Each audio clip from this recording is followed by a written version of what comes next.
Ladies and gentlemen, this next segment of the podcast is brought to you by the Heritage Foundation. For over 50 years, the Heritage Foundation has been America's outpost in Washington, fighting against the D.C. federal bureaucracy and working to secure a future that allows Americans to flourish. You see, for too long, conservative principles have been ignored by many of the very leaders claiming to fight for America. But the Heritage Foundation is proud to hold our leaders accountable and stand up for America's founding principles, paid for by the Heritage Foundation. He's here. He's here. Now, broadcasting from the underground command post, deep in the bowels of a hidden bunker, somewhere under the brick and steel of a nondescript building, we've once again made contact with our leader, Mark Levin.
Mark Levin here. Our number, 877-381-3811, 877-381-3811. Boy, I've got so much to do.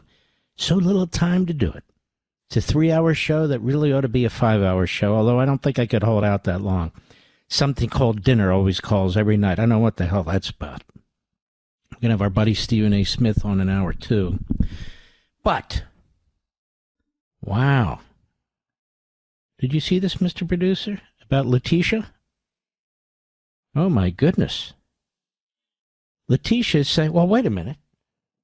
We have this on audio, don't we, Mr. Producer? Leticia James says, look, I made a mistake putting Virginia down as my residence. She's a liar. She didn't make a mistake. Why would you put Virginia down as your residence when your residence is New York, and you need to be ultra careful about that? And that's not just the only lie. And let me tell you something, ladies and gentlemen. If you pulled that, you wouldn't get away with it. There's absolutely no way. It was a mistake. And year after year, she took the deduction because it was a mistake. Uh-huh. Well, no mistake as far as I'm concerned. Cut one, go. As you know, we filed a lawsuit against Donald Trump and his family. We secured $454 million. Yeah, we know the fraudulent judge, the fraudulent case. There was no fraud. Used a statute that was never used in the history of New York. Yeah, we know all about it. Go ahead. The case is on appeal. I've never seen, and then she's applauded for making comments like this. Applauded. The New York Post got this audio, by the way. Go ahead. When that case will be decided.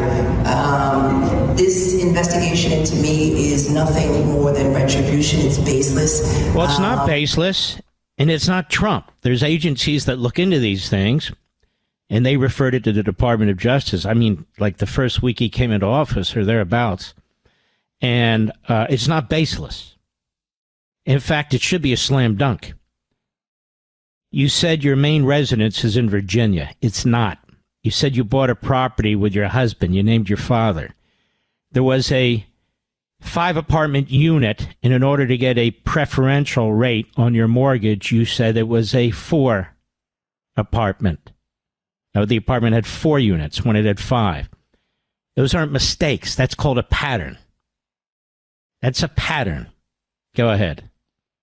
fact that on a power of attorney, I mistakenly indicated that I was a state of Virginia, but prior to that, I had indicated to the mortgage broker that, in fact, in bold cap letters, that I am not a resident of Virginia and never will be. It doesn't matter.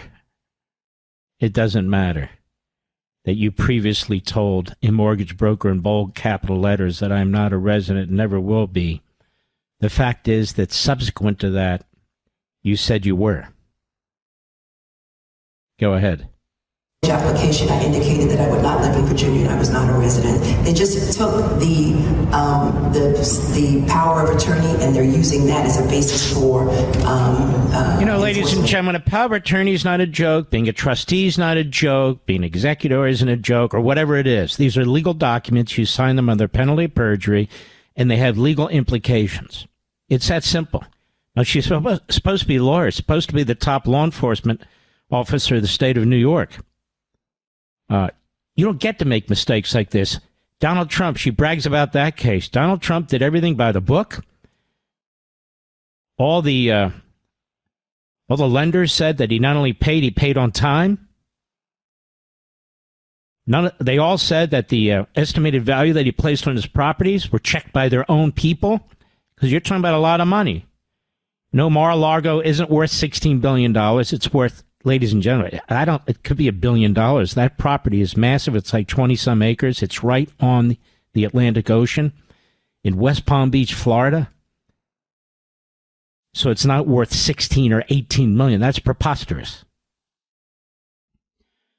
But they did everything they could to take him down in that case. It's just another one of those cases where they give due process to murderers, rapists, Venezuelan gang members, wife beaters, MS-13 types, but not Donald Trump. He didn't get due process in New York for the civil or the criminal case, period.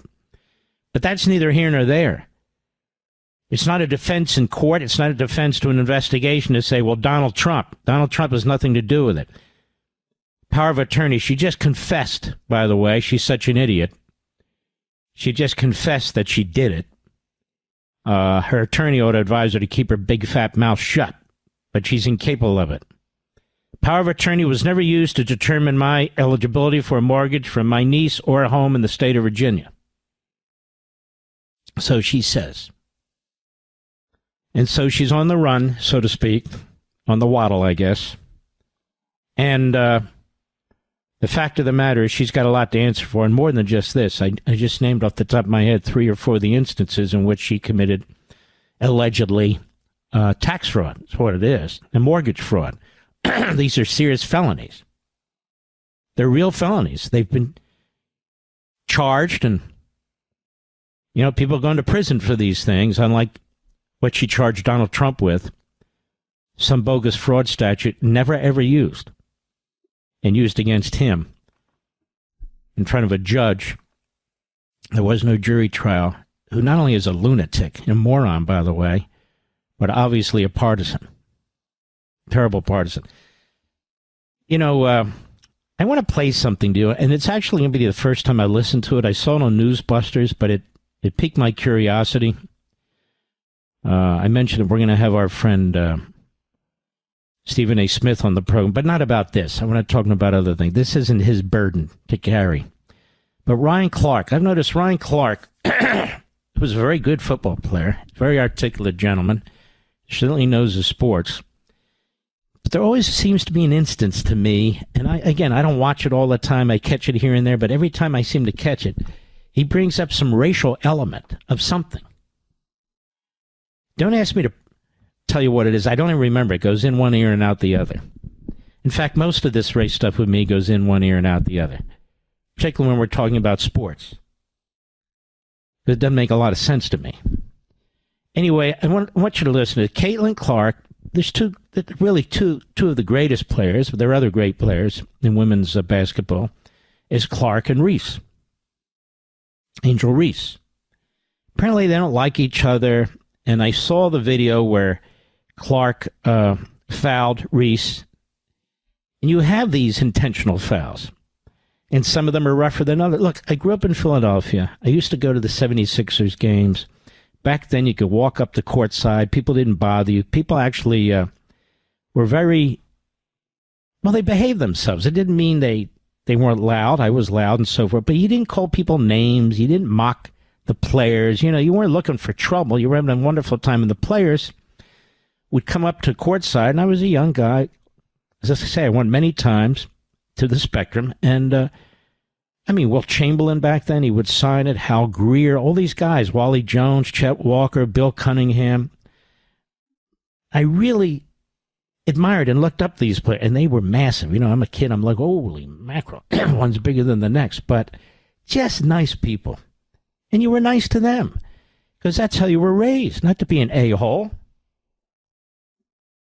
Now, they didn't earn the money that they earn today, but they were wealthier than most, but not crazy wealthy. I remember that Wilt Chamberlain left the Sixers. He went to the Lakers, which was a heartbreak for those of us who were in Philadelphia.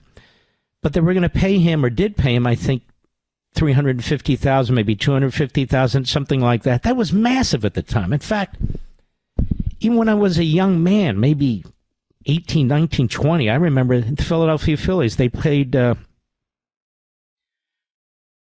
were paying, at the time, which seemed like a ton of money, but it wasn't a ton of money. Steve Carlton, folks like that. I think he had a multi-year contract for $3.5 million. One of the greatest pitchers ever. But today, it's hundreds and hundreds of millions of dollars.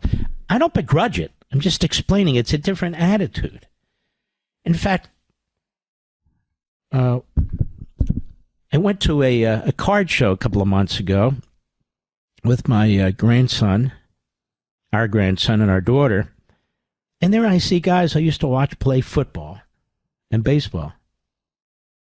They're signing, helmets, they're signing bats, they're signing this, they're signing that. I think it's $100 and some. They split it with the vendor. I thought to myself, my God, you were just one generation too late. These guys, Mean Joe Green was there. And by the way, he's mean. But there were others there too. And who were actually quite nice. And I said, good Lord, here they are signing because they didn't make the money that these guys make today. But in any event, coming full circle, here's Ryan Clark. He's an ESPN analyst, Hat Tip Newsbusters. I'm going to listen to this without interruption with you for the first time, and I'm going to give you my take on this because this is creating quite a stir out there. Cut 20, go. Caitlin Clark is the most important player in the WNBA. Now, for those of you who don't know, and many of you don't, Caitlin Clark is white.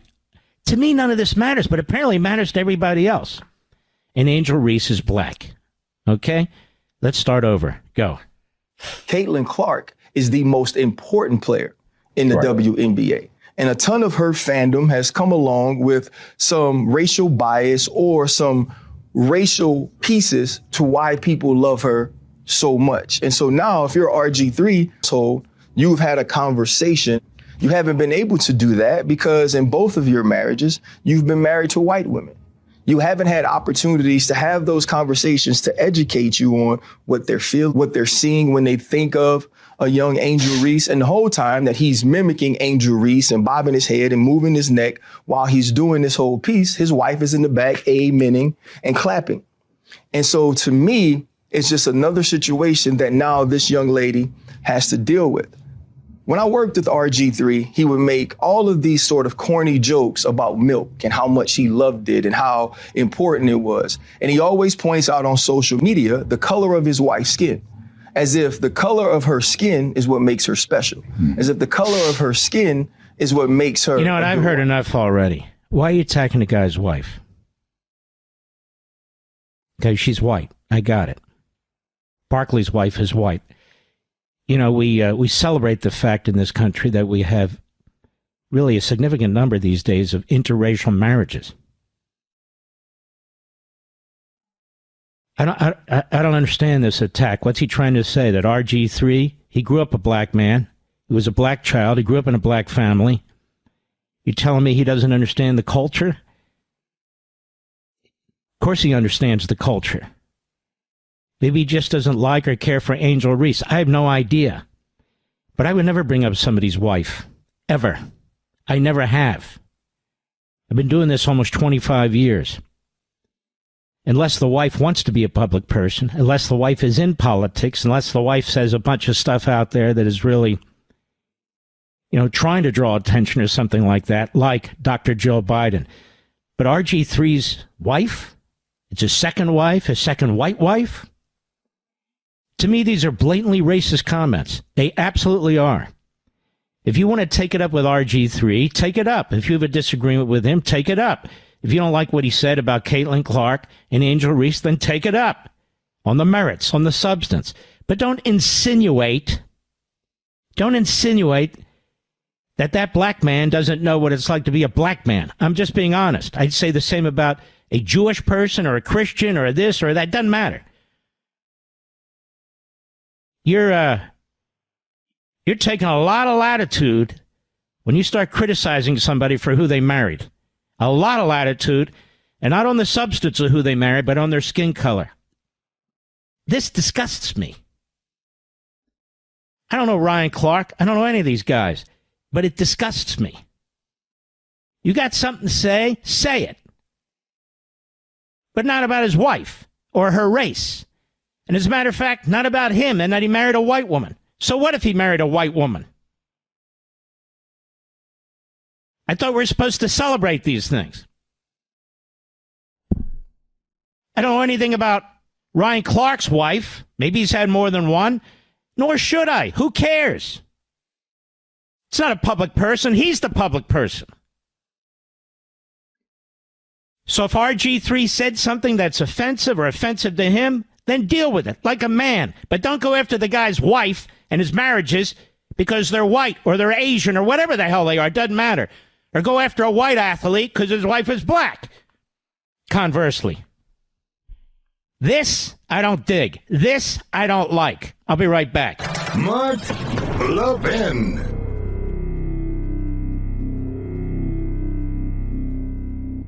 The Heritage Foundation wants to wish a happy Armed Forces Day to the men and women currently serving in the United States Armed Forces. Heritage recognizes that without their sacrifice and devotion, Americans could not enjoy the freedoms we have today. And with Memorial Day right around the corner, it's more important now than ever to reflect on the sacrifices of so many. Unfortunately, the U.S. government doesn't always honor those sacrifices very well. A declining defense industrial base and a nuclear arsenal that some say is quickly being outpaced by China are some of the most pressing issues facing our military right now. Defense experts at the Heritage Foundation have spent significant time investigating these issues, and they now have solutions. So please go to heritage.org/Levin, heritage.org/Levin. Get access to Breathtaking, the Heritage Foundation's newly released nuclear documentary. Grab your copy. It's absolutely free. Again, go to heritage.org/Levin, Levin. Get access to Breathtaking. You'll also find their latest report on how the U.S. can take action now to revitalize our declining defense industrial base. You can find these eye-opening resources at heritage.org/Levin, heritage.org/Levin, paid for by the Heritage Foundation.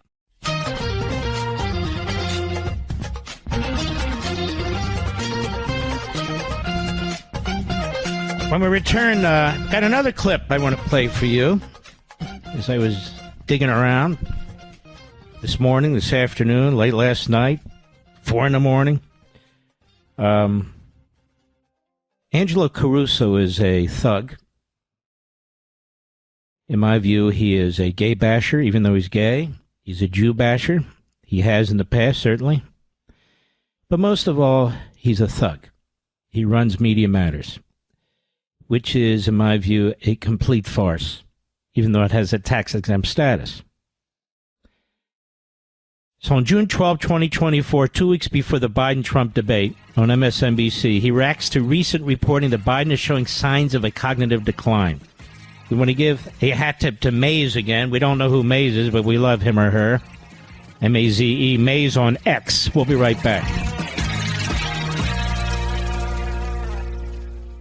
Have you thanked a U.S. service member recently? With Armed Forces Day this past weekend and Memorial Day coming up right now, the Heritage Foundation is committed to honoring the sacrifice of those who gave their lives for our freedoms and protecting those who currently serve. The U.S. government, however, has not demonstrated the same commitment. Our defense industrial base, which is vital to keeping a strong and ready military, it's in a shambles. Our nuclear arsenal is even in worse shape. The Heritage Foundation recognizes the severity of this threat, and you can now gain access to what their research has uncovered. It's unbelievable. In fact, it's breathtaking. Go to heritage.org/Levin, heritage.org/Levin. Get access to the report. It's called Breathtaking, China's Race to Nuclear Dominance. This is eye-opening. It's a deep dive. It underscores why it's critical that the U.S. take action right now. You'll also gain access to the Heritage Foundation's latest report on how to revitalize our declining defense industrial base. For the safety of those who currently serve, it is imperative that we take action right now. So please visit heritage.org/Levin, heritage.org/Levin, paid for by the Heritage Foundation.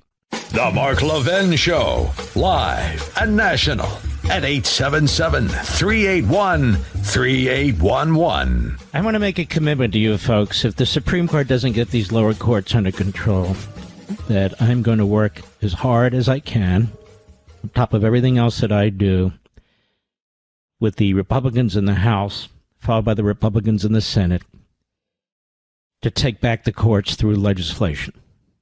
All these lower courts are created by Congress. Congress can take jurisdictions away from them. Congress can abolish the judgeships themselves, and something's got to be done or we're going to lose this country. We're going to lose this country. This is all unconstitutional, looking over the shoulder of a president, substituting their own policy decisions. I don't care what Robert says. I don't care what any of them say. I read the same stuff they do and more. And what's going on here is an absolute constitutional abomination. It is disgusting. No matter what you think of Donald Trump, and I think a lot of Donald Trump, what's going on here is absolutely unacceptable, period. Now, here's this guy. He's a real lowlife. He's a thug. Angelo Caruso, president of Media Matters, which is supposed to be a tax-exempt, or is a tax-exempt organization. He has spent his entire lifetime trashing Fox, trashing me, trashing conservatives, trashing Republicans, but he's supposed to be bipartisan, nonpartisan, in order to get that tax status of 501c3, but he's not. So here it is, 2 weeks before the debate. We, the American people, we see who Joe Biden is. We know who Joe Biden is. We know it's a disaster. And so this is the discussion he has on MSNBC. Cut 10, go. So a couple of things. One, I agree the media is not fair. We should accept that, and we shouldn't hand-wring. I do think, though, as you noted in your monologue, what Sinclair is doing is particularly insidious, and that won't just be resolved by Joe Biden being out there more often, because you have sort of a right-wing propaganda operation that is willing to go even further than Fox News, that they've done that in the past. And they're doing it under the imprimatur of a lot of banners, trusted sources, CBS, NBC, ABC. And that then gets into the bigger thing of how do you deal with a guy like Donald Trump? And my honest hunch is that most of the media, most of the reporters and people talking about him, covering him, have not watched a full speech in years. And the reason it's important and significant is because they'll see just how much he's declined. If we're going to cover this honestly, we, one, need the people covering it to actually force themselves to sit through a full speech, just to get a sense of how much it changed. Because the downstream effects of that is you would not see as much hand-wringing in mainstream media and mainstream reporting about the discrepancies between Joe Biden and Donald Trump's, mental acuity once somebody actually saw what the current state of Donald Trump really is. Not the few snippets of him yelling as he's walking into a room or a courtroom, but actually how he speaks for a full hour. And I think what Donnie said earlier is exactly on point. That debate could be a real pivot point. This is going to actually force a lot of people that actually have not tuned in for a long time, even though they should be, to just get a sense of just how bad it's actually gotten. So there you have it. So in order to determine if Joe Biden has his wits, we have to determine if Donald Trump has his wits. Donald Trump has been more accessible than any president in my lifetime, period. Short snippets, long speeches, 1 hour speeches that turn to 2.5 hour speeches, whether they're at CPAC, whether they're at national rallies, whether it's taking on the press, on and on and on. We've never seen a president so engaged in public communication, period. Nobody. Some people might say even too much. Not me, but I'm just making the point. He is available. He's on talk radio. He's on podcasts. He's on cable TV. He's on network TV. Joe Biden was hiding. Hiding. He was reading from note cards, which is okay. But you don't read note cards the way Joe Biden does. He got confused. He was reading, directions on the cards and so forth and so on. We all saw it. So this guy, Angelo Caruso, president of Media Matters, a.k.a. Media Doesn't Matter in their case, 2 weeks before the debate, this is where this guy's head was. Bobbing and weaving and distracting, dissembling, MSNBC, the whole crowd. This is who they were. Now, I haven't taken the time, because I don't have the time to look at Mediaite and all the things they were saying about Biden up to the debate, all the attacks on Fox and me and others and so forth and so on, to the extent they existed. I haven't taken time to go through that to see how they were covering the Biden fiasco. Maybe one of these days, if I get my ire up enough, maybe we will. But for now, I don't want to waste my time. So I just wanted to point that out. So this guy will forever be a fraud and a phony and a fool. Forever. And part of the cover-up of the Joe Biden disaster, one of the greatest covers-up, the biggest cover-up in American history. And then we have John, Leibowitz, Mr. Producer? Then we have John Leibowitz Stewart, who changed his name because, he didn't like his father. Had nothing to do with the fact that he was Jewish. No. John Leibowitz, we'll call you by your regular name, whether you like your father or not, you little putz. Anyway, he's going off on Jake Tapper. Oh, he's going off Jake Tapper. They keep pushing his book on CNN. I agree with that. They shouldn't be pushing his book on CNN, not because it's his book, not because books shouldn't sell, but because Tapper's a fraud. He was part of the cover-up. But I don't remember John Leibowitz. Maybe he wasn't on TV at the time. Maybe he was out there making his tens of millions as a director. So they say. I don't know what the hell he directed. I'm sure it was fantastic. But in any event, I don't remember John Leibowitz taking to a microphone, upset about Biden's mental capacity or anything of the sort. Now, we can go back and look at that, too.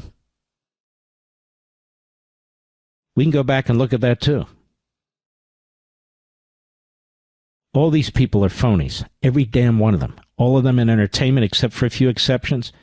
All of them in the media, except for maybe 2 exceptions. Just absolute frauds and phonies. Look, I don't want to beat a dead horse here. We covered it heavily yesterday, and, talk shows and TV shows that have nothing else to do, they'll keep talking about it for the next 48 years. But I did my part, and at least if there's something else that comes up, I will definitely seize on it. And I mean seize on it, because this is one of the greatest disgraces in American history. Absolutely is. We don't have any new information related to it, but one of the greatest disgraces in American history, and they do need to get to the bottom of it, with the Attorney General, the White House counsel, the Chief of Staff, all of them, the cabinet members, all of them. They do need to get to the bottom of it. Elon Musk is at the Qatar Economic Forum yesterday. Now, I don't know if he was physically there, if he was there by, it was by Zoom, yeah. So the first thing I say to myself, the Qatar Economic Forum, and I looked at the people who attended. Some of them are our friends. Some of them are our enemies. Some of them are in business. Just a massive who's who of international notoriety.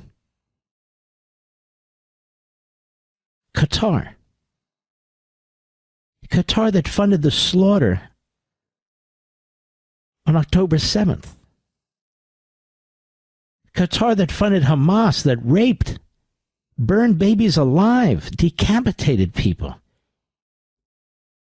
That Qatar that housed the leadership of Hamas and protected the former leaders of the Taliban. Qatar that protected KSM, the mastermind behind 9/11, tipped him off, gave him a phony passport so he could escape without the FBI grabbing him the day before.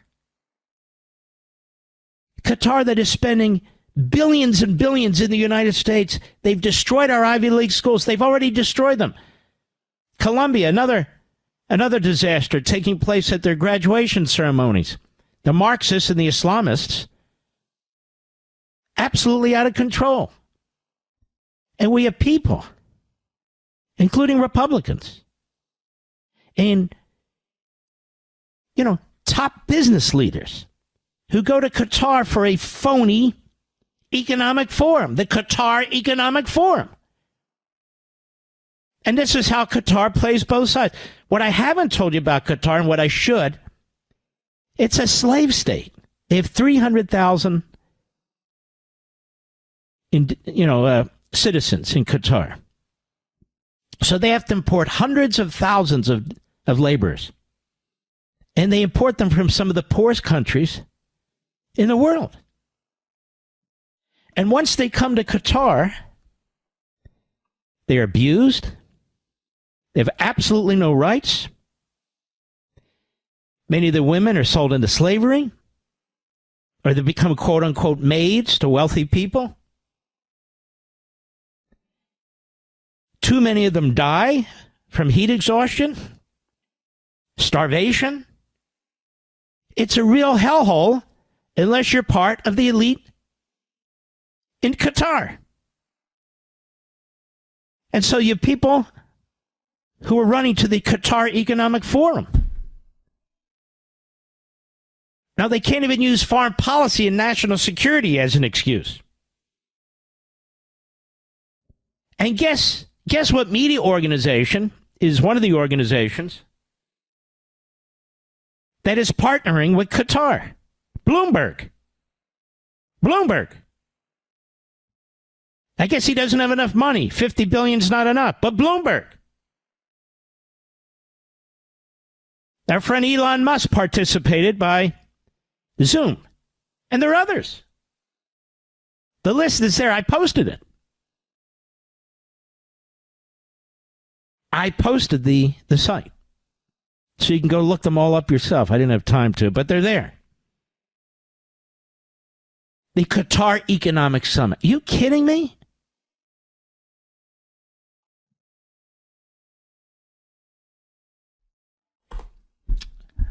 Our foreign policy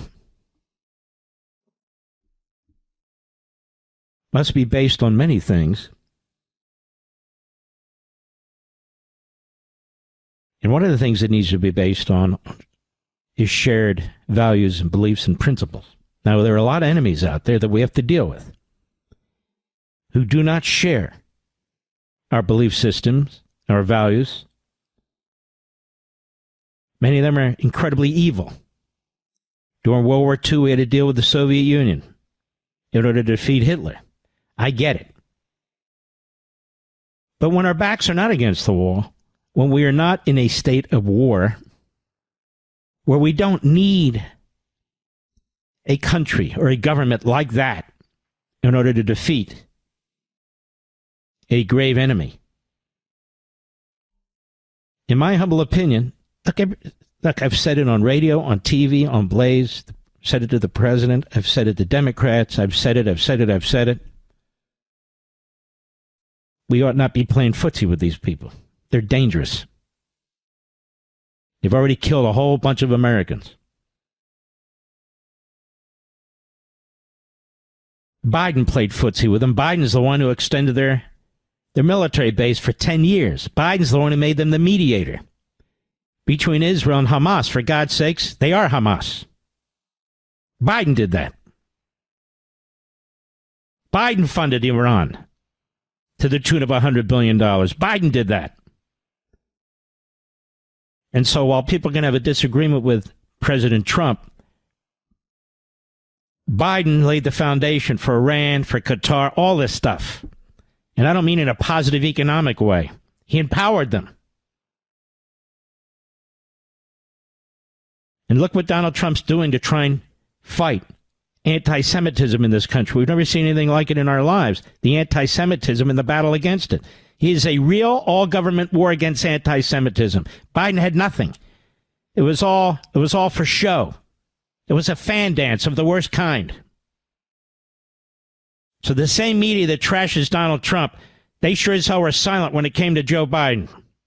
So they mean nothing to me. The mediocreites, the Drudge Reports, all these little entrails of the legacy media, they mean nothing to me. Zero. But for God's sakes, the Qatar Economic Forum, is this a joke? I'll be right back. Mark Levin.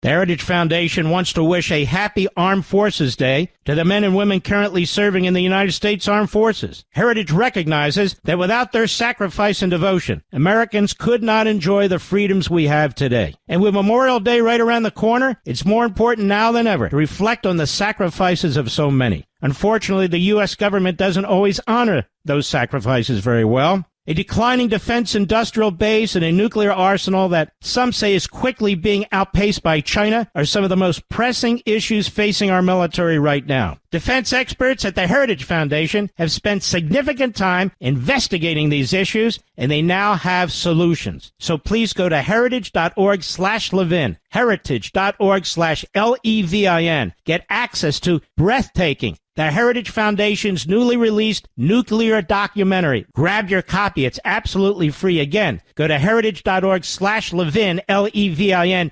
Get access to Breathtaking. You'll also find their latest report on how the U.S. can take action now to revitalize our declining defense industrial base. You can find these eye-opening resources at heritage.org/Levin, heritage.org/Levin, paid for by the Heritage Foundation.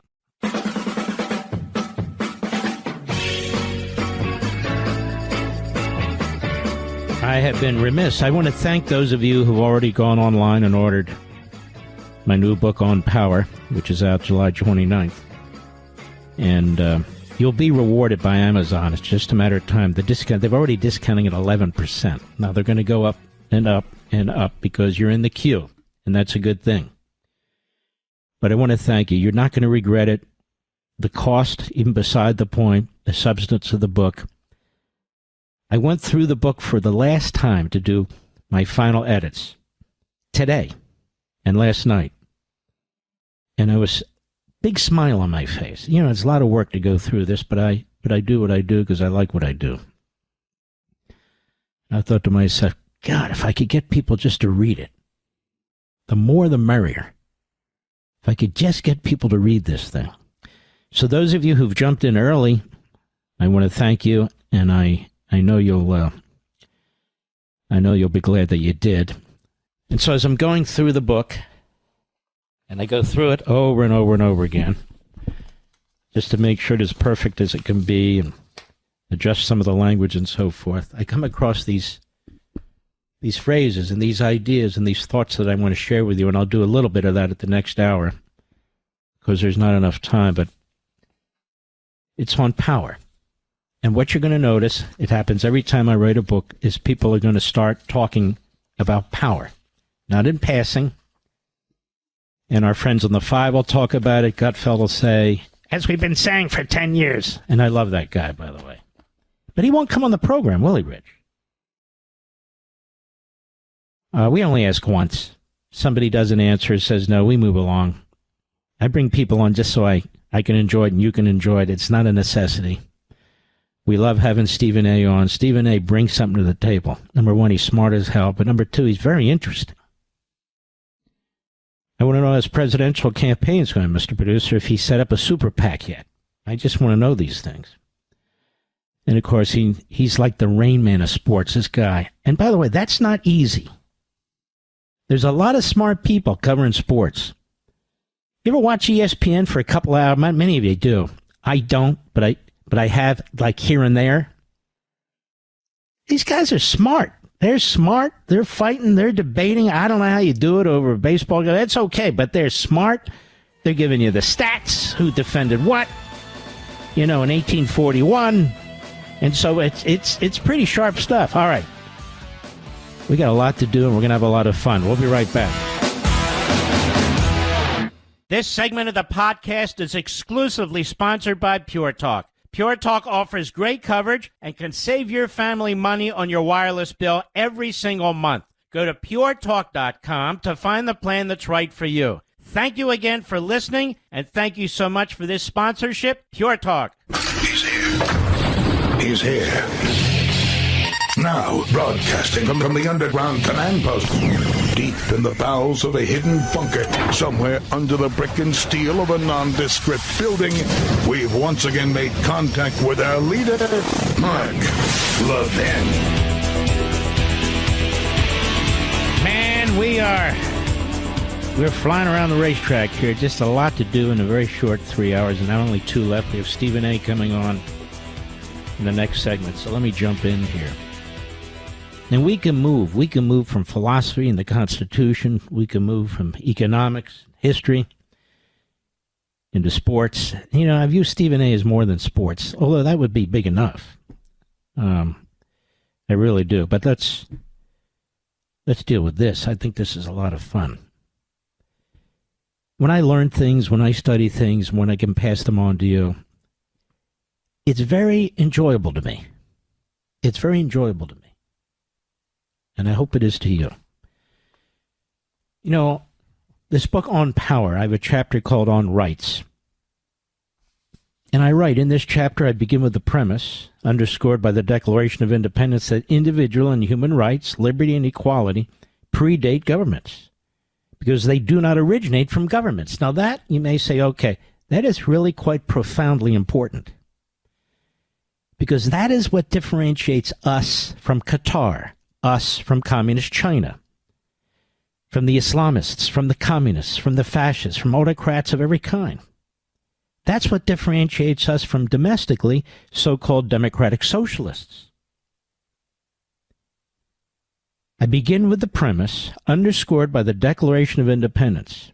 And I mention the Declaration. I don't have to, but I mention it because that's our founding document. This is what the nation was founded on. Individual and human rights, liberty and equality predate governments because they do not originate from governments. Reminder, we hold these truths to be self-evident. Self-evident. That all men are created equal. That they are endowed by their Creator, God, with certain unalienable rights. Among them, life, liberty, and the pursuit of happiness. That is, they're not given by man. They can't be taken by man. They're not given by government. They can't be taken by government. Now, there is an issue on whether or not you can exercise those rights on earth, and that's where the word power comes in. But I shouldn't get ahead of myself. That to secure these rights, governments are instituted among men, deriving their just powers from the consent of the governed. Now, that's the Declaration. But the Virginia Declaration of Rights, which was actually written by George Mason primarily, and came out about 5 weeks before the Declaration of Independence, says similar things. The Pennsylvania Declaration of Rights, written by Benjamin Franklin, similar things. The Massachusetts Declaration of Rights, written by Samuel and John Adams, says essentially the same thing. And I can go down the list. So this was the view of the colonists, the universal view, nearly, and the absolute consensus among the revolutionaries and the founders. And I say the significance and magnitude of these two straightforward and concise sentences are impossible to overstate. Rights or moral truths are God-given through natural law and therefore are transcendent and universal. Marxists don't believe that. Most radical leftists don't believe that. Islamists don't believe that. We do. Very important. Through right reason, you can reason and come up with the wrong result. Right reason. Man discovers these truths or is innately aware of them. Innately aware of them. Let me give you an example of what I was talking about. They're very important. This is your history. This is your history. If I don't bring it to you, you're not going to have it on a mass scale. It's one of the great things about my being behind this microphone, I think, as long as I'm here, as I take our history, I take our philosophy, I take our beliefs and values, and I make sure the whole nation has an opportunity to digest them. You, the great patriots. Section 1 of the Virginia Declaration of Rights, as I said, predates the Declaration of Independence. The main author was George Mason, who was a tremendous founder, delegate to the Constitutional Convention. He doesn't get the attention he deserves. It says that all men are by nature equally free and independent, and have certain inherent rights, of which, when they enter in a state of society, the civil society, they cannot by any compact deprive or divest their posterity. That is, your children. You've entered into this compact for yourself, your children, and all future generations in your family. Namely, the enjoyment of life and liberty, with the means of acquiring and possessing property, and pursuing and obtaining happiness and safety.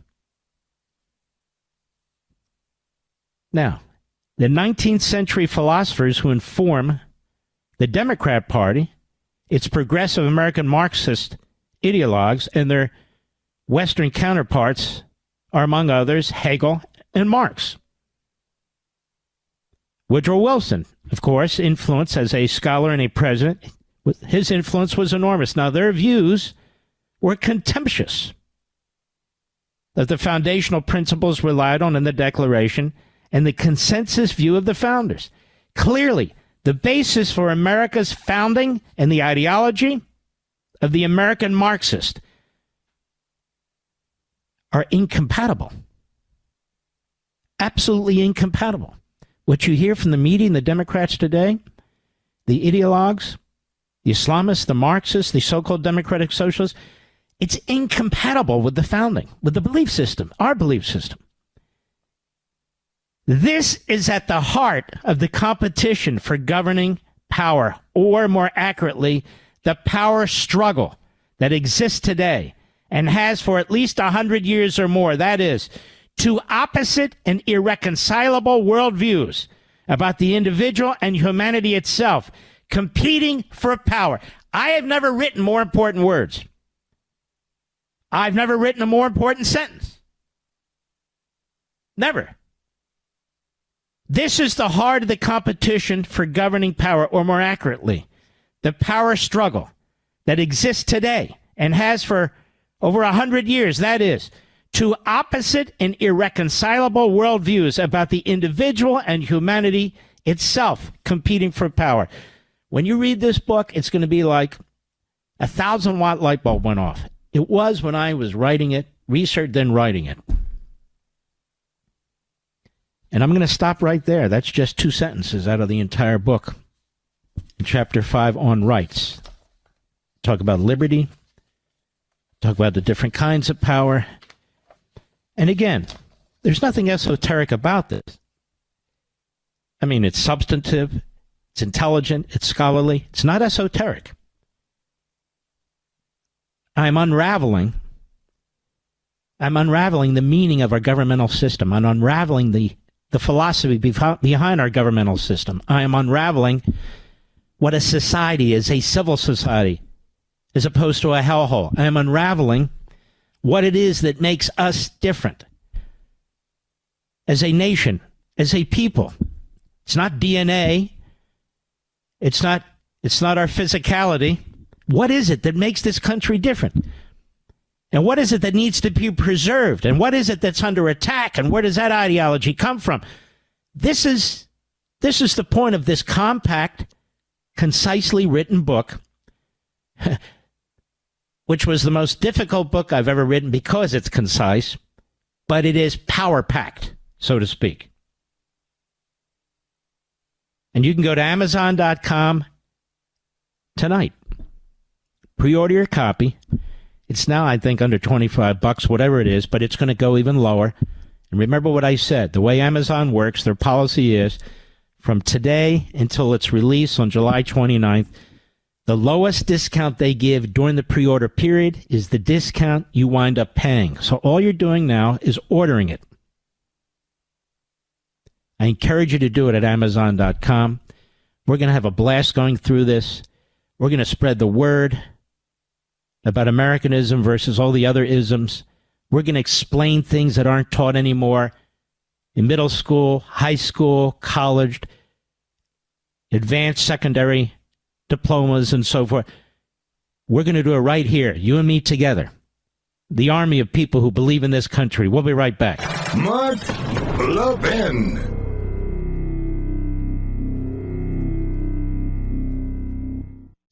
Pure Talk, my wireless company, a veteran-led company, believes every man and woman who has faithfully served this country deserves to proudly fly an American flag that was made in America. And listen to this. That's why Pure Talk is on a mission to give an allegiance flag, the highest quality American flag ever, to 1,000 U.S. veterans in time for the patriotic holidays. Switch your cell phone service to Pure Talk today. Know that you're supporting a company that will be providing these high-quality flags made in America to deserving veterans. With plans from just $25 a month for unlimited talk, text, and plenty of data, you can enjoy America's most dependable 5G network while cutting your cell phone bill, in many cases, in half. The average Pure Talk family saves over $1,000 a year. Just go to puretalk.com/Levin. That's puretalk.com/Levin to switch hassle-free in as little as 10 minutes. Again, that's puretalk.com/Levin. Switch to a wireless company that supports our veterans, that is patriotic, based right here in America. Switch to Pure Talk.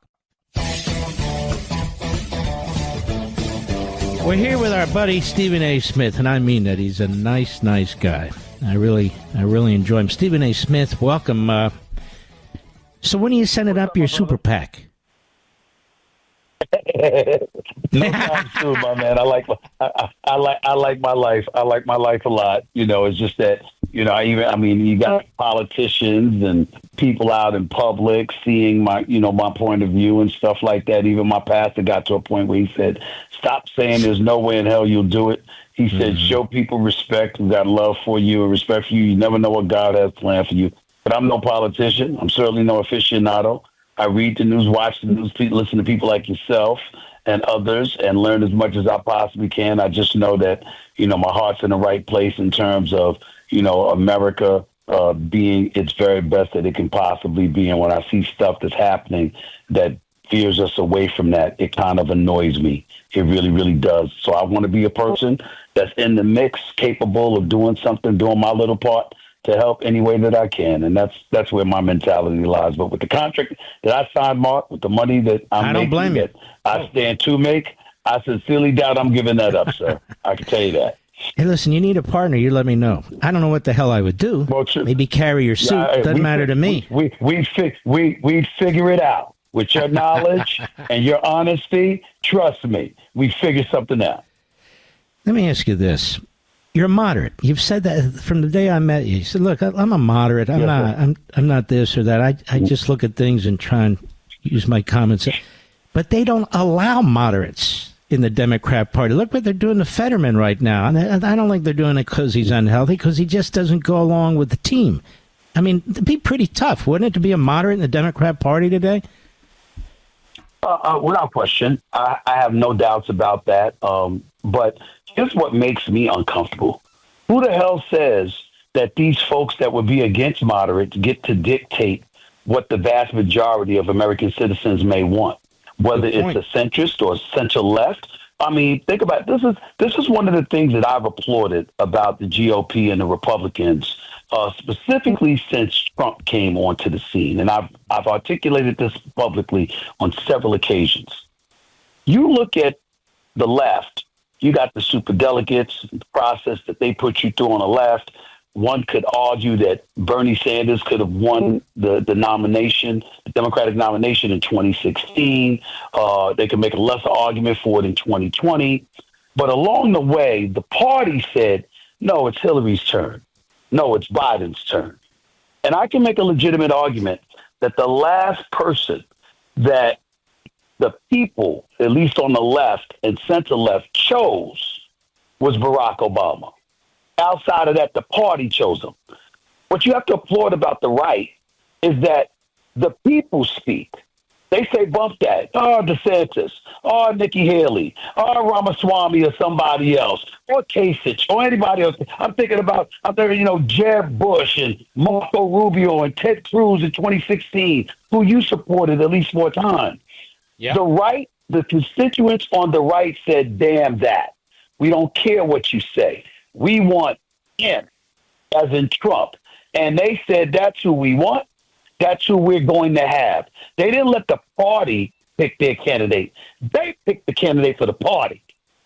And that's not happening on the left. Last time I checked, speaking strictly about that portion, that element, it seems to me like the right is replicating what America is supposed to be more so than the left in that regard. And I have a real problem with that. So when I think about somebody saying what they say, oh, Steve, you're a moderate, you're a centrist, they'll never support you. I said, who said I want this support?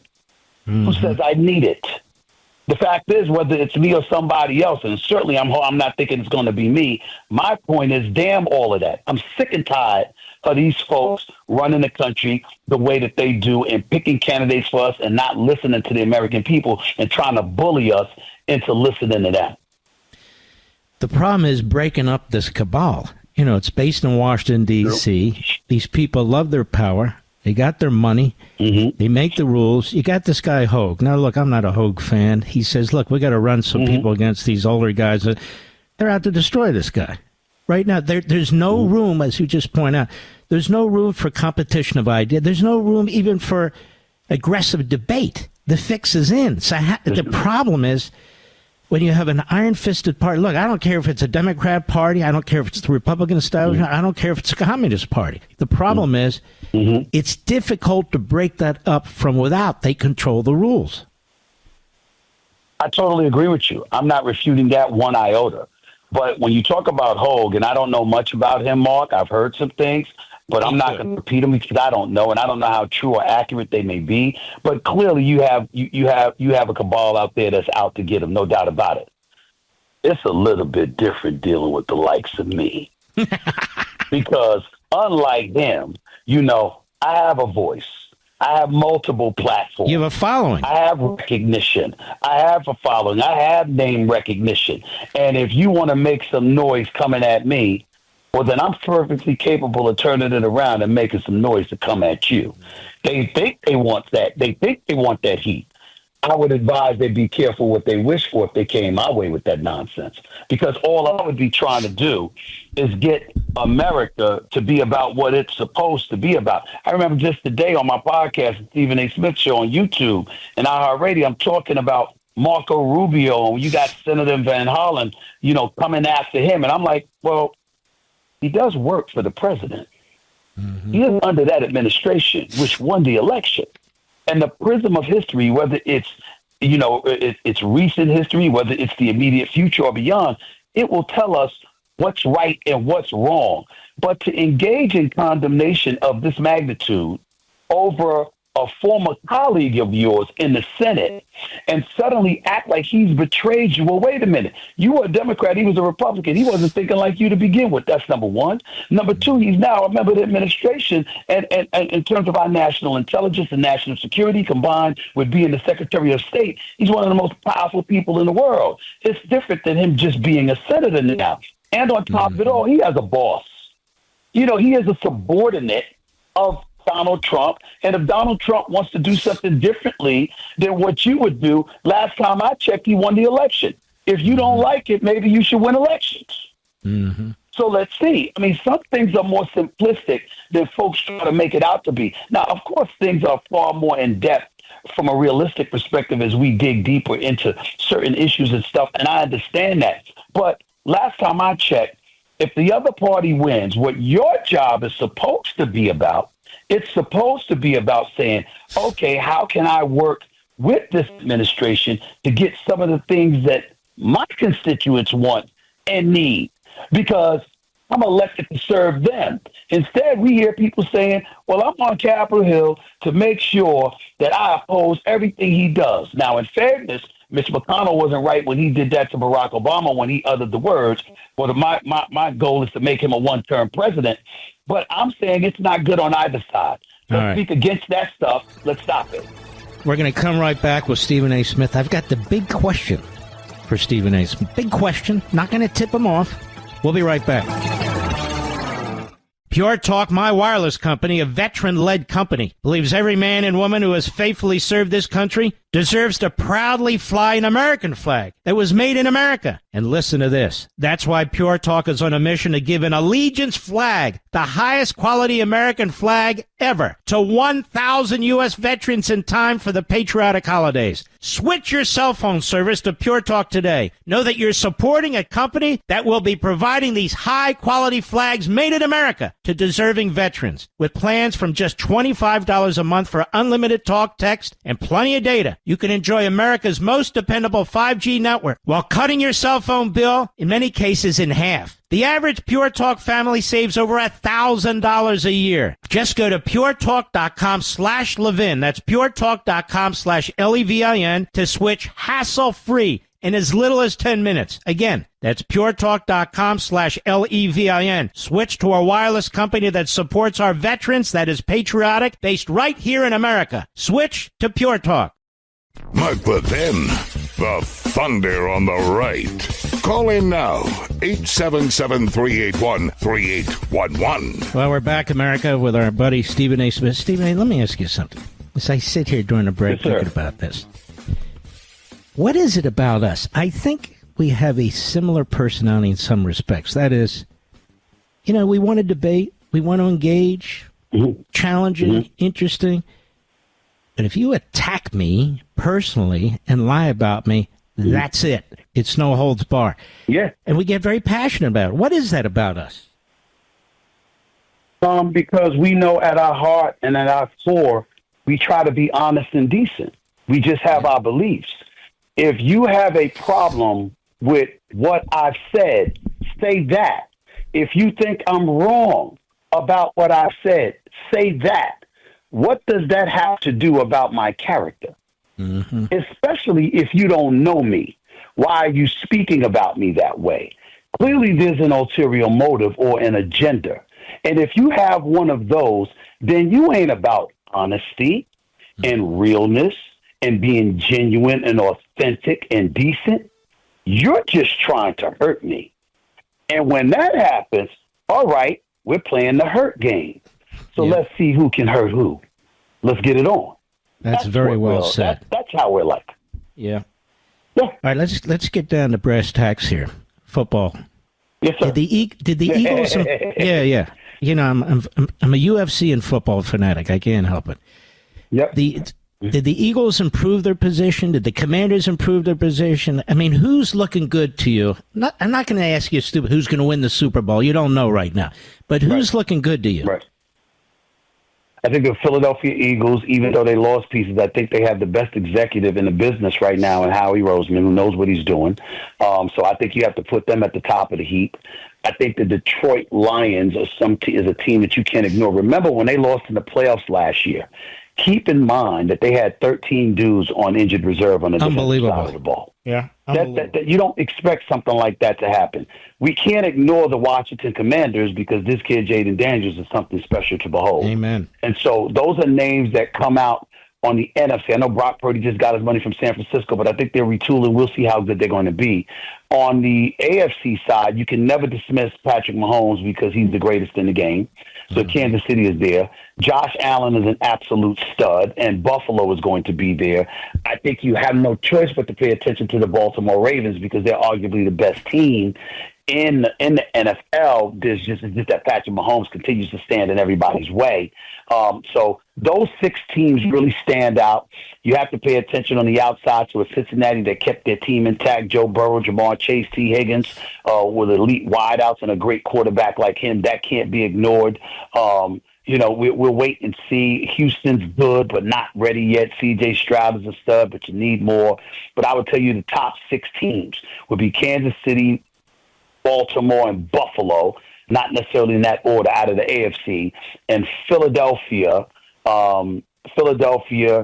Detroit, and in all likelihood, the Washington Commanders. I know we should put the Green Bay Packers in there, but I'm not sold on them come postseason time. Mm-hmm. So my top six teams would be those teams that I gave you. What's going on with Pittsburgh Steelers? They even have a quarterback yet? I have to admit, I haven't been following it, but what the hell's going on? No quarterback. Well, they can't find a quarterback. The quarterback room may be one of the worst, when they were worse in the game. Aaron Rodgers hasn't made a decision as to whether or not he wants to come there. They lost Justin Fields to the Jets. They lost Russell Wilson to the Giants. Then you turn around thereafter and you bring back Mason Rudolph, who's a career reserve, Skylar Thompson, who's lucky to be a reserve. And so the combination of all of that means you're devoid of a starting quarterback in a division that has both Lamar Jackson and Joe Burrow as star quarterbacks for their respective teams in Baltimore and Cincinnati. That's the Pittsburgh Steelers problem, which is why they haven't won a playoff game since 2016. And they've lost it, they've lost like in the first wild card round, 6 times over that span. But they have a very good coach, don't they? They have a damn good coach, but I don't care who you are. If you don't have a quarterback, you're not going to win. But how does a team get... You're not winning without a quarterback. How does a team get to the point they know they need a quarterback every year for the rest of time? How does a team get to the point where they literally don't have a quarterback? I mean, there's nobody even to practice with. I'm saying that facetiously. They have quarterbacks that can play the position. Well, you know what I mean. Not very good compared to the competition. Yeah. And so it's hard to find guys that are really, really good. Keep this in mind. The Jacksonville Jaguars paid Trevor Lawrence $55 million. Trevor Lawrence won a national championship at Clemson, lost the national championship game. He's really, really good, right? Comes to the pros, a playoff game, his lone playoff game. He came back from a 27-0 halftime deficit and came back and beat the Los Angeles Chargers in the playoffs. That was about 3 years ago. The last 2 years or so, he stunk up the joint. So people are looking at him and they're saying, what the hell has happened? There's plenty of teams that wish they could have a quarterback, okay? Which is why I was going ballistic when the Steelers didn't draft Shedeur Sanders. Because I'm like, you need a quarterback. You can speculate all you want to about how good he was going to be. All I know is that he went from being perceived and projected to being a top 2 or 3 quarterback, projected to go in the first round, to falling all the way to the 5th round and being the 100th overall pick. You got to be kidding me. Something's wrong with that picture. But listen, I was thinking about that. That's the problem. Let me ask you about this. 183rd, actually. But maybe they didn't want the drama with Dion and all the rest. Is that possible? That is entirely possible. My point is, if you have a quarterback, I'm all for it. If you don't have a quarterback, you take what you can get. Yeah. Desperate times call for desperate measures. Yeah. You need a quarterback. Yeah. And if you don't have one, you don't pass up with him. Now, they ultimately drafted Will Howard in the 6th round out of Ohio State, who's not considered to be on Shedeur Sanders' level. But I'm just looking at them and saying, you got to be kidding me, because when I'm thinking about Deion Sanders, you can talk about a headache all you want to because of his bravado, his involvement, the fact that he'd have something to say if his son is mistreated. I understand all of those things are legitimate concerns. Let's not act like Deion Sanders hasn't been a treasure and a tribute to the game of football. He's the greatest cornerback to have ever lived. He's arguably the greatest athlete we have ever witnessed. He's a 2-time Super Bowl champion. He was an All-American. His football acumen and his brilliance was never to be denied. And this is his son, who is a quarterback on a team that had the Heisman Trophy winner in Travis Hunter. And by the way, this kid, who was deemed relatively undersized, sat around and took 92 sacks over 2 years in his career at Colorado and still won games his last year there. You got to give credit where credit is due. And here's my thing, Mark. I get tired of people talking, it's cancer in the locker room, or it's this or it's that. First of all, they never said that about the kid. But here's the biggest thing. If the kid is problematic but talented, you're the coach. What the hell is your job? Mm-hmm. What are you doing? What are you eating ice cream? Coach him. You're supposed to coach him. You're supposed to discipline him. You're supposed to reel him in. You're supposed to humble them. You're supposed to do all of these things. Why does things have to be so perfect for a coach to do their job? The kid's job is to have the talent to work with. Your job is to work with that talent, whatever that talent may be. And I just get annoyed when I hear stuff like that, because people are acting like, things have to be ideal in order for somebody to be brought into a locker room and coach. Guess what? There have been plenty of locker rooms rife with a bunch of headaches. That's what Tylenol and Motrin and all of that is for. Get over it and figure it out. when you don't have the pieces necessary to supplant that individual. Let me ask you this, and this isn't intended to be provocative. I'm just curious. Are you getting along with LeBron James these days? Not really. What's going on there now? No, we don't like each other. Okay. We don't like I've each never other. liked him anyway. You know, I never liked him. I'm not going to pile on. It's just I don't like his attitude. I don't like his attitude. I never have. I would say he is a great family man. Yeah. He is a great basketball player. Phenomenal, future Hall of Famer, 4-time champion, 4-time league MVP, one of the greatest we have ever seen, and a phenomenal ambassador for the game of basketball. I have benefited from the greatness of LeBron James like so many other people. But along the way, situations and confrontations take place because of people's personal communication with one another. And sometimes things go awry. And that's what happened with us. I don't like him. He doesn't like me, but I'm not going to use that as an excuse to dismiss or disrespect or denigrate him. How I feel about him is not how everybody should feel about him. I know how he's treated me. I know why I don't like him.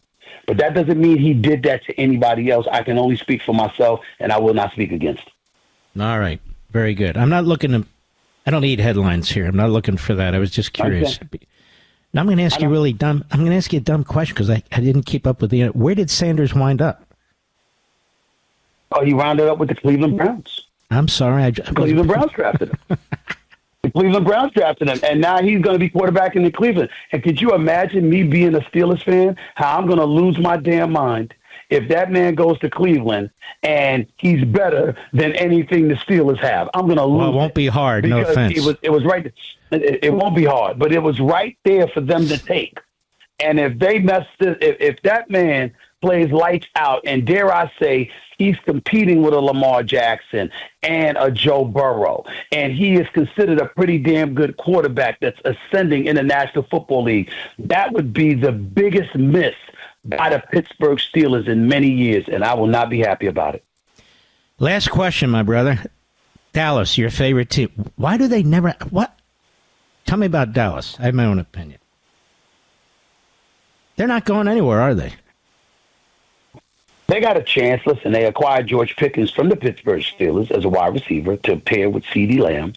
So they have offensive weapons, and Dak Prescott wasn't healthy last year, and he is healthy this year. And in fairness to him, when he is healthy, he is an individual that goes out there and wins games in the regular season. Doesn't win them in the playoffs, but he certainly wins them in the regular season. I think that their defense has holes, and they need some help. But I think offensively, they should be potent. I still think, however, they'll be battling for third place within the NFC East behind the Philadelphia Eagles and the Washington Commanders. And I think that as much as I love my buddy Jerry Jones, because I do have a lot of love for him, I think that the problem with him is that he wants to do things his way, which isn't always the right way. And I think he's compromised the success of the Dallas Cowboys on many, many occasions by allowing his own ego to get in the way. He would refute that, of course. He believes that what he is doing is right, but I would point to old Bill Parcells saying from years ago, you are what your record says you are. And the Dallas Cowboys have not been to an NFC championship game, let alone a Super Bowl, let alone having won a Super Bowl title in 30 years. Good God, I didn't know that. There's nothing you can say about that. Since 1995, they have not won. They have not been to an NFC championship game. In 10, Dak Prescott is entering his 10th year as the quarterback for the Dallas Cowboys. He has a grand total of 2 playoff wins. All right, I got 1 minute. I got to get this in. This tush push. I mean, they really put that up to a vote. I mean, seriously, I'm glad it lost, but just get big linemen and they can do it too. It's not a great football play, but the bottom line is this. People that are whining and moaning about it is because they haven't had success at it. Right. Philadelphia Eagles have. Find a way to do it. Stop whining and moaning and figure out how to stop it or concede the fact that there's little to nothing that you can about it and get the hell over it. That's the bottom line. I mean, it's quite a situation where you can outlaw stuff you can't stop. I mean, that's ridiculous to me. All right. Yeah, exactly. Stephen A., it's always a great pleasure. If people want to find you, they find you on ESPN, the best show on ESPN.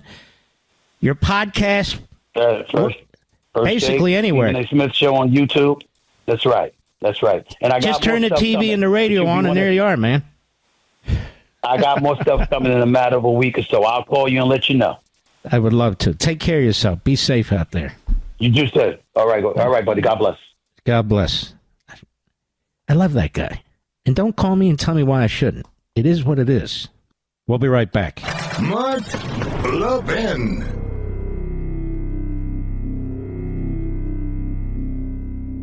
Pure Talk, my wireless company, a veteran-led company, believes every man and woman who has faithfully served this country deserves to proudly fly an American flag that was made in America. And listen to this. That's why Pure Talk is on a mission to give an allegiance flag, the highest quality American flag ever, to 1,000 U.S. veterans in time for the patriotic holidays. Switch your cell phone service to Pure Talk today. Know that you're supporting a company that will be providing these high-quality flags made in America to deserving veterans. With plans from just $25 a month for unlimited talk, text, and plenty of data, you can enjoy America's most dependable 5G network while cutting your cell phone bill, in many cases, in half. The average Pure Talk family saves over $1,000 a year. Just go to puretalk.com/Levin. That's puretalk.com/Levin to switch hassle-free in as little as 10 minutes. Again, that's puretalk.com/Levin. Switch to a wireless company that supports our veterans, that is patriotic, based right here in America. Switch to Pure Talk.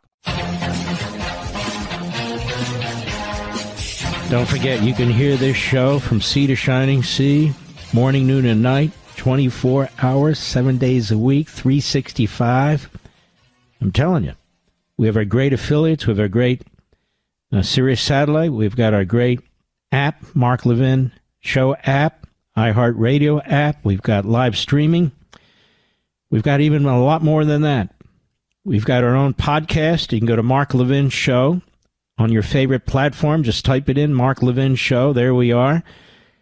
None of this costs money, by the way, these other platforms here. And also we have our own YouTube channel. All you do is you go to YouTube and search Mark Levin Show. It's that simple. So that's YouTube. That's the podcast platform, live streaming, our apps, Sirius Satellite, our affiliates. Have I missed something, Mr. Producer? Oh, yes. Opening the window and yelling at the top of my lungs. That's it. We're all set. Our power hour is next. The foot's on the gas pedal. Stick with us. I'll be right back.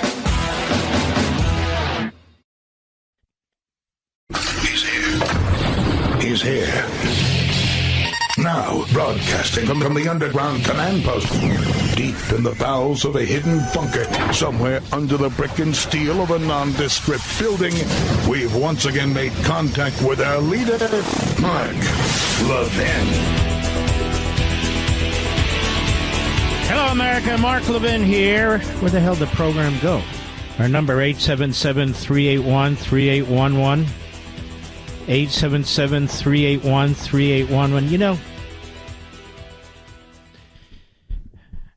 I was doing some thinking today. Some days I just need to give it a rest, but I can't. I was thinking about what people say about our past foreign policy. And they relentlessly attack it. It's time for a new way. You know, Marx always talked about a new way, starting from a clean slate. A new way. The forever wars. And there is some of that, don't get me wrong. Or the interventionism. And there is some of that, don't get me wrong. But you know, we did a lot of fighting, wars and battles, that were absolutely 100% legitimate. And they should not just be dismissed or treated as if it's just kind of a throwaway line.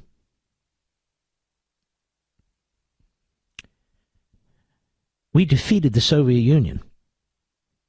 That took decades.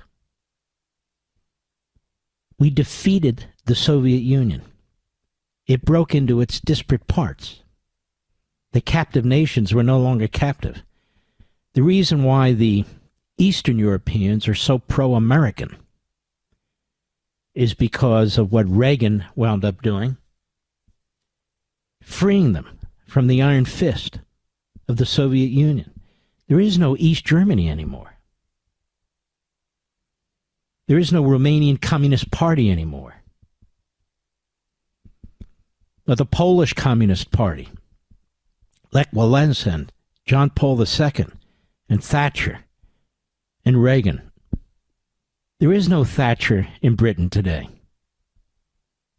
With all due respect, there is no John Paul II. I'm not even speaking to the current Pope, but the last Pope. There's no Helmut Kohl in Germany. Not now.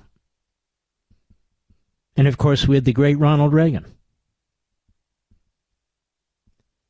And so I get a little sick and tired of people who barely have crossed the line between prepubescent and being able to grow a beard. Those would be the guys. We don't want the women to grow beards, but who knows anymore. But in any event, you get my point. The Korean War was a righteous effort by the United States to prevent communist China from taking the entire Korean Peninsula. Now, we have some relatively low IQ, insignificant voices out there who will say, well, what does that have to do with us? That's right. What does anything have to do with us? They applaud Qatar and they applaud Saudi Arabia, but Korea, what are we doing in Korea? And so they didn't live, and nor did they care to learn about what was taking place before they were born or before they learned how to read. It really is a tragedy. But the defeat of the Soviet Union was a massive event. It would be like defeating communist China today without firing a bullet. It was a massive event. And it took a lot of guts to do what Reagan did. It took a lot of guts. And so, no, don't throw me in with the crowd that says if you don't agree with them, you're a warmonger and all. They don't get to define our history. They don't get to rewrite the greatness of America. They talk out of both sides of their big, useless mouths about how they're America first when they keep trashing our country. They keep trashing our country. They keep trashing our military and the men who fought. You tell the men who fought in Korea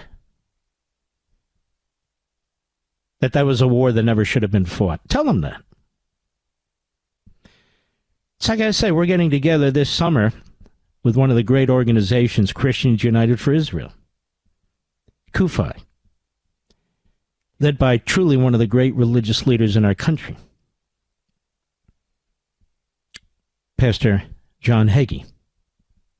I said religious leaders, not just Christian leaders, one of the greatest religious leaders.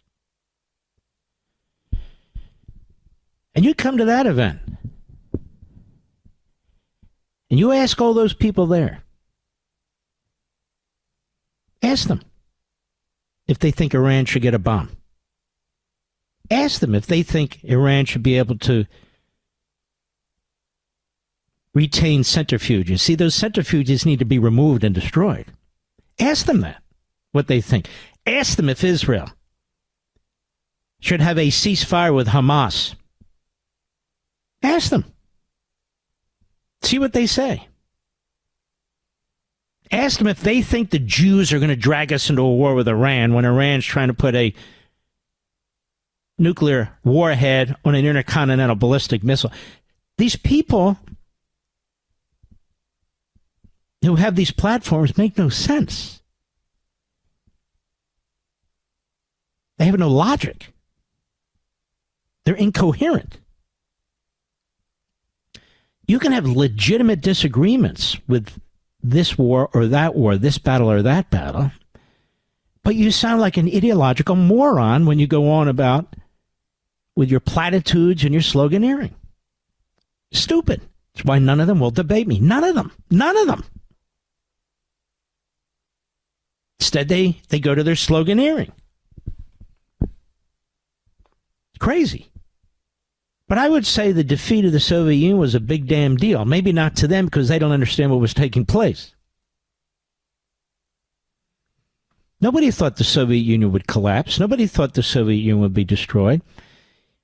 We're talking about now the, what are we calling it? The golden, what is it? The protection, the Golden Dome.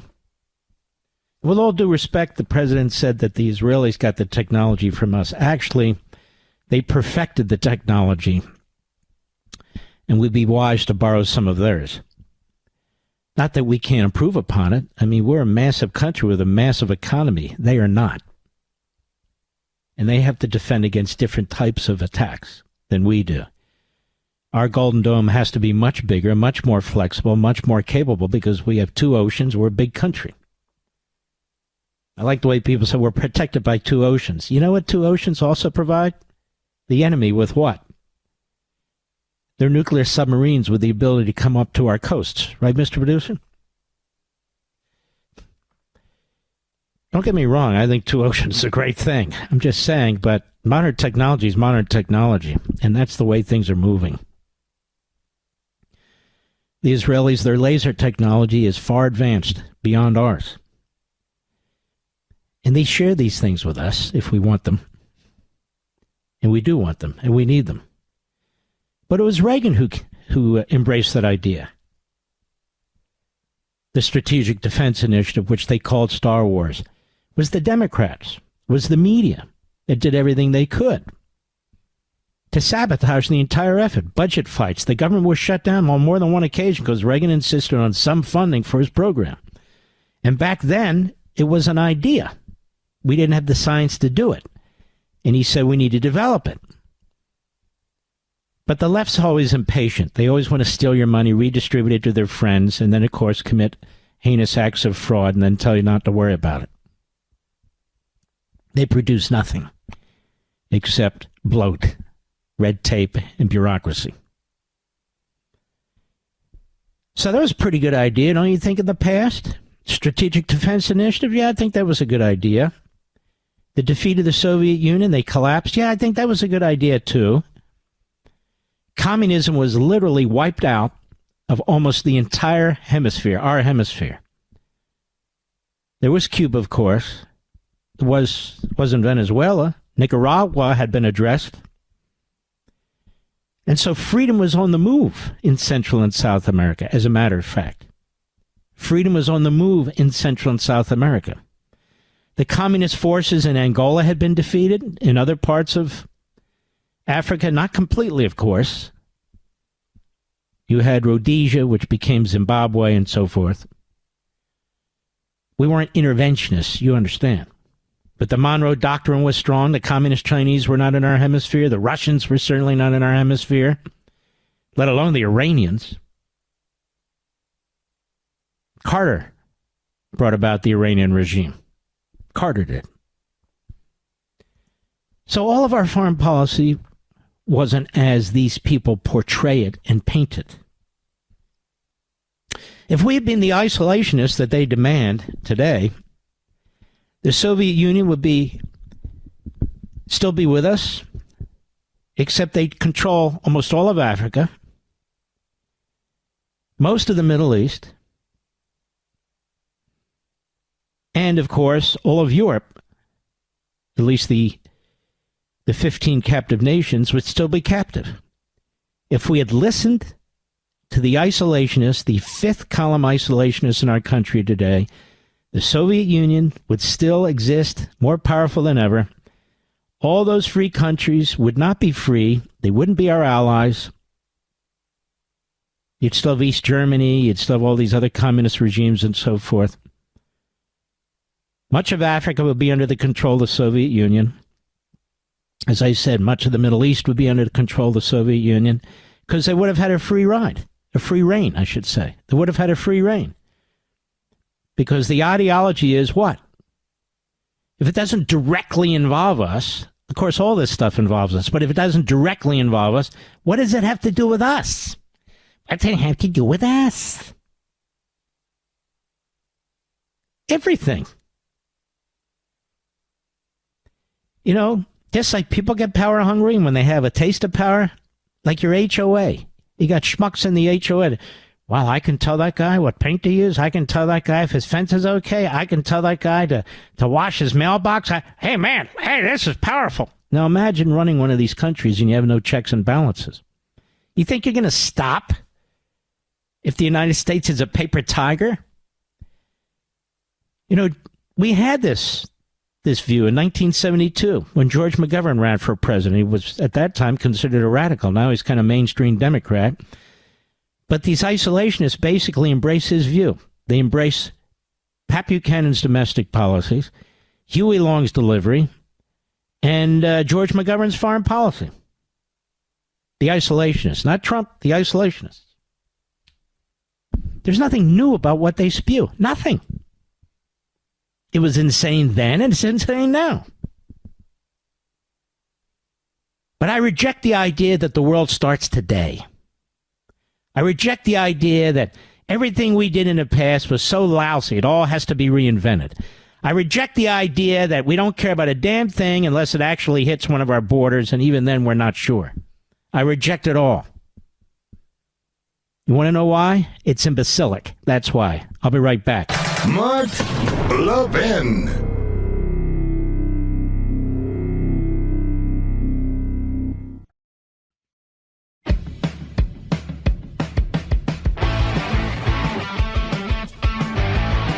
All right, let's deep dive again. You with me? Come on now. Come on, we can do this. Mr. Producer likes this chapter the best. He said chapter 5 on rights. Now, he doesn't know what's in each chapter fully, just what I'm sharing with you, but I can understand why. As I pointed out in the first hour, I write clearly the basis for America's founding and the ideology of the American Marxists are utterly incompatible. Indeed, this is at the heart of the competition for governing power, or more accurately, the power struggle that exists today and has for 100 years or more. That is, two opposite and irreconcilable worldviews about the individual and humanity itself competing for power. Now, it goes on. I'm just hoping this really is interesting, if not exciting for you.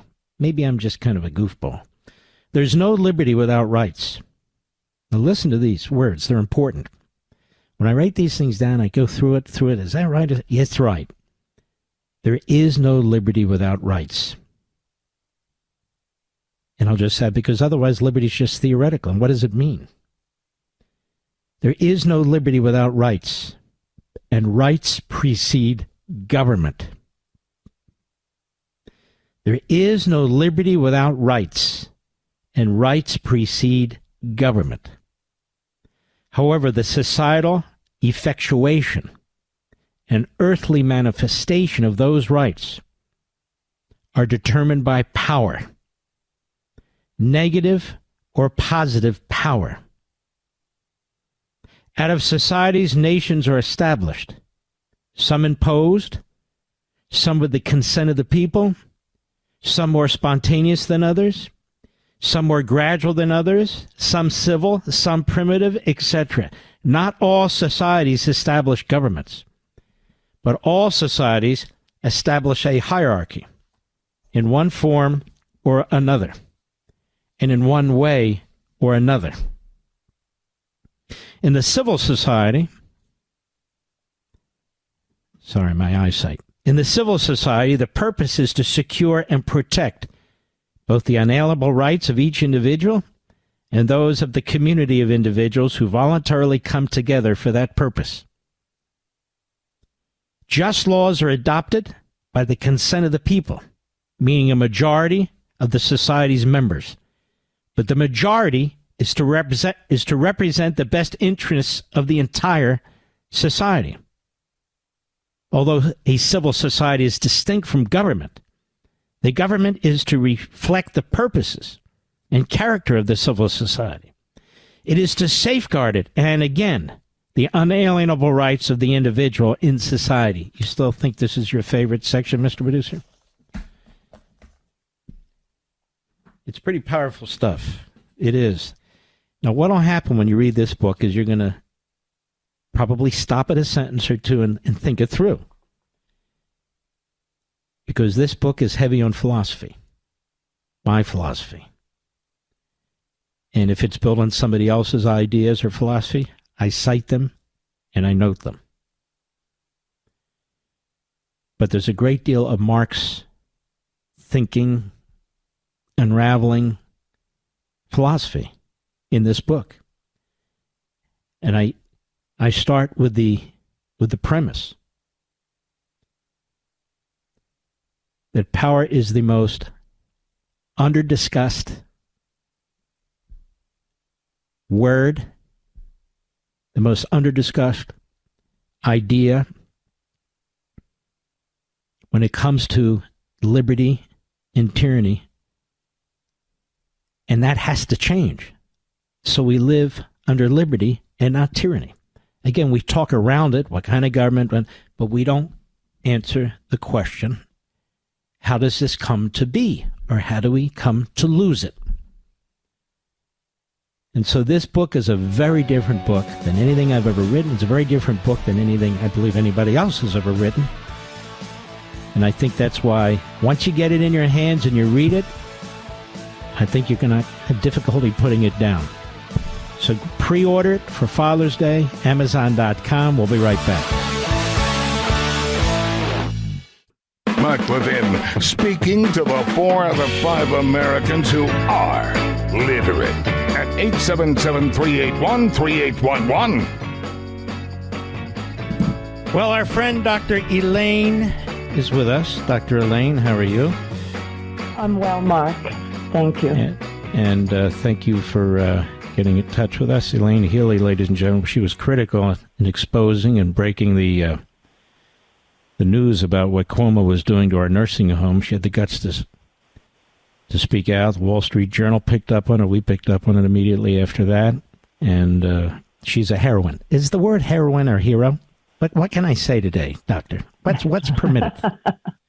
Anyway, thank you. I wanted a couple of questions. Number one, Department of Justice is investigating Cuomo to see if his testimony before Congress relating to his numbers and the nursing homes and the deaths was accurate or not.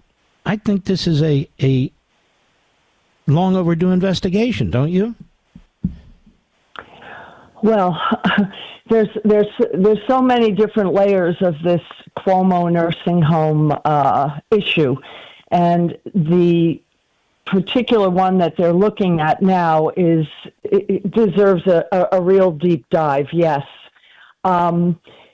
I think what they're investigating is whether he lied in his testimony on Capitol Hill last fall, and saying that he didn't know about a report that was issued by his own Department of Health in 2020.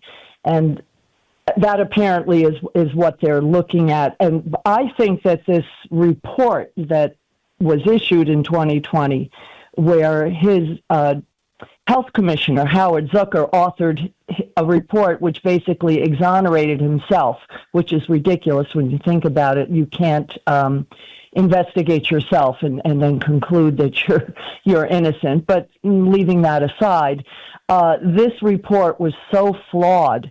And actually, I think a bigger issue that needs to be uncovered is the issue of neglect.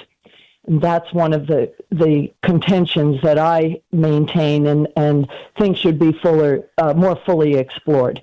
And this nursing home report of 2020, to me, shows evidence of neglect of the whole issue of what was going on in the nursing homes. And that, to me, is criminal.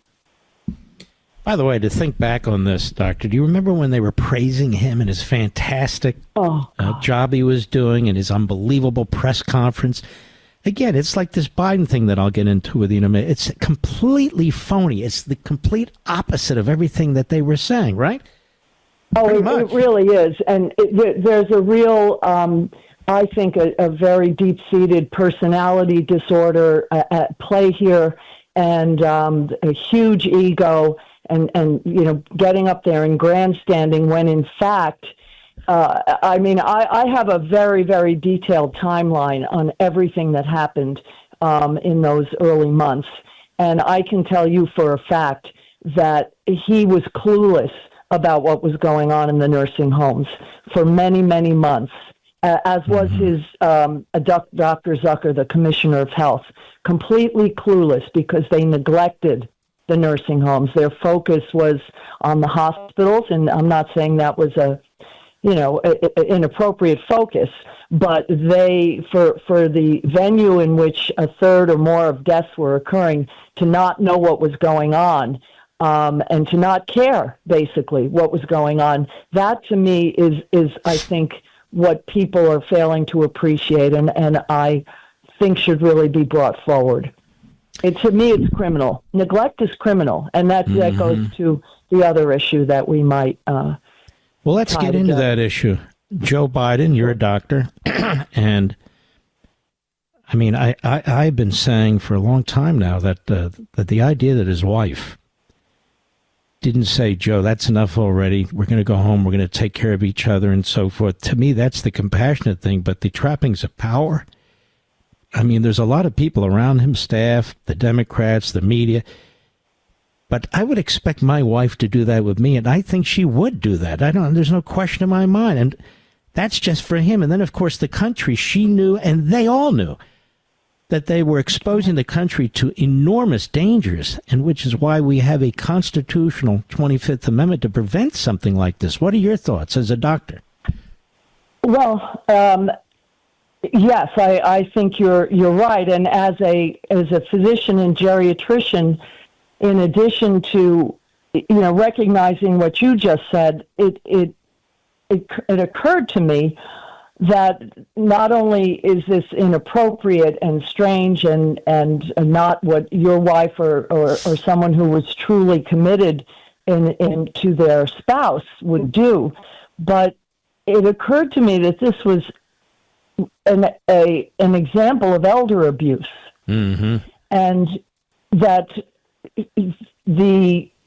she and others, which I will identify in a moment, were engaged in this this terrible situation, wherein this man, I believe now, is a victim of elder abuse. And if one were to look at definitions, even the CDC's own definition of elder abuse specifies that it's an act, intentional act or failure to act by a caregiver or another trusted person that causes or creates a risk of harm to an older adult. That's the definition.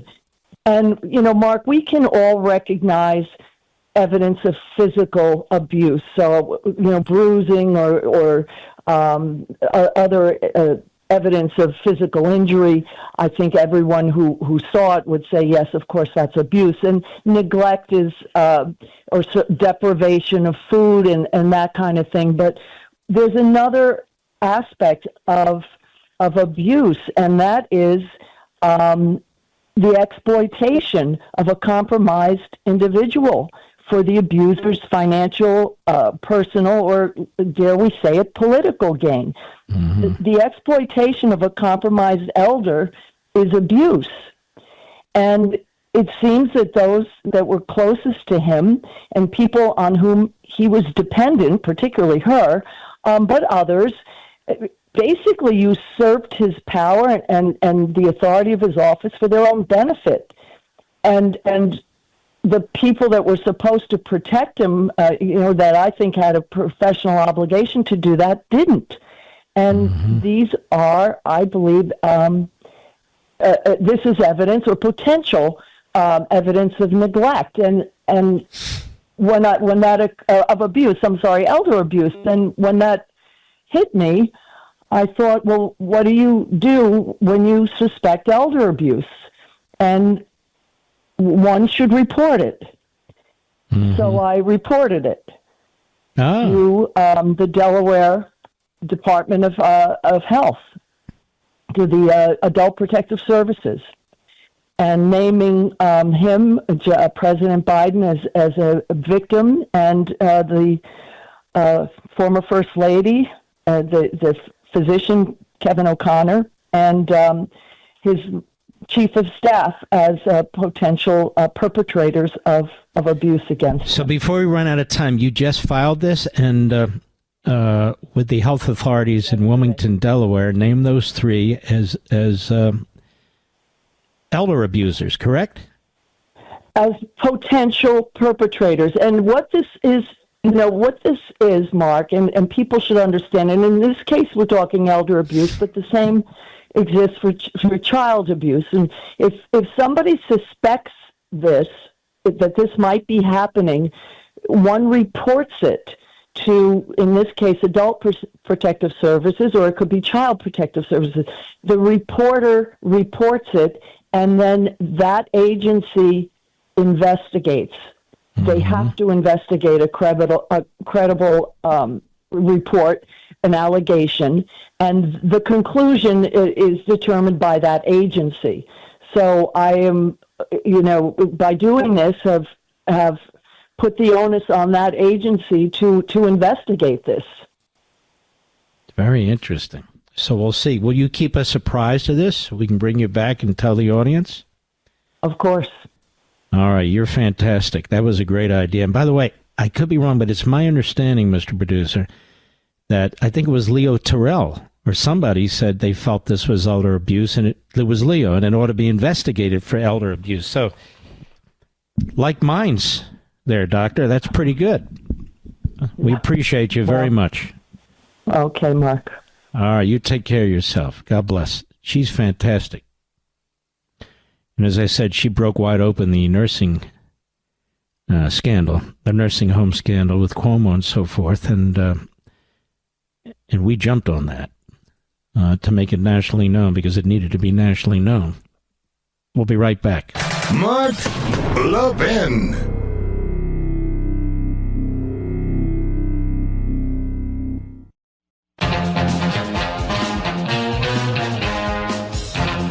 All right, let us go into the calls here. Hold on, Mr. Producer, I'm working on it. Here we are. Got it. All right, here we go. Let's go to Dale, Sioux Falls, South Dakota, XM Satellite. Dale, go right ahead, please. Yeah. Hey, it's an incredible honor to speak with you, Mr. Levin. Thank you, buddy. Call me Mark. Thank you. Okay, Mark. I hope everybody remembers the very first thing that Cuomo did before he took all of those COVID-infected people into the nursing homes is he got his own mother out. That's you remember right. that? Yeah. That's right. I do remember that. Yep. Yeah. He sentenced those people to death by their weakened immune systems and everything. He knew that was going to go through like a tornado through those nursing homes. It was exactly the wrong thing to do, and he was praised. He was celebrated. They loved his press conferences. He made millions off of a book. Just disgusting. And I'm glad he's being investigated for allegations of misleading testimony on Capitol Hill. I am concerned that he'll be the next mayor because people vote for a name they're familiar with. But the people in New York need to understand you may vote for a name you're familiar with, but look at what you're getting. In the time of crisis, he was a disaster. Good call, brother. Dale, South Dakota. We salute our armed forces, police officers, firefighters, emergency personnel, our truckers, the men and women in Ukraine, the men and women in Israel. We have your back. And you, the American people, God bless each and every one of you. Thank God for you. And I'll see you right here tomorrow. Check out Amazon.com on Power. Grab your copy tonight.